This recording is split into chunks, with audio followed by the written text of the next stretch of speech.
Report Raza Akram, BNN news international. Chairman union council Pindi Sabarwal Hafiz Riasat सब की रिहाइश गाह पर UC पिंडी सबरवाल के तमाम कौंसल्स का एक अहम इजलास हुआ, जिसमें चेयरमैन हाफिज रियासत साहब की सदारत में मुनक्किद हुई। 6 फरवरी 2025 को मीरपुर में मुनक्किद होने वाले डिवीजन कन्वेंशन में शिरकत के हवाले से लाया अमल तय किया गया। चेयरमैन UC ने कौंसिल से गुफ्तगू करते हुए कहा कि पूरे आज़ाद कश्मीर में बल्दियाती नुमाइंदगान अपने हकूक़ के लिए उठ खड़े हुए हैं और अवाम के हकूक़ की जंग लड़ेंगे।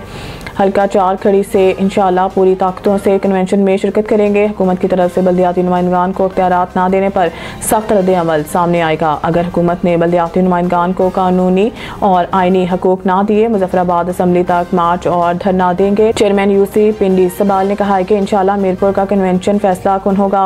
हुकूमत की तरफ से जो 1 अरब रुपए का लॉलीपॉप दिया जा रहा है, हम इसको मुस्तरद करते हैं और हुकूमत से मुतालबा करते हैं कि 3 अरब 70 करोड़ का जो फंड है, इनको बल्दियाती इदारों को मुंतकिल किया जाए ताकि अवामी मसाइल हल हो सके।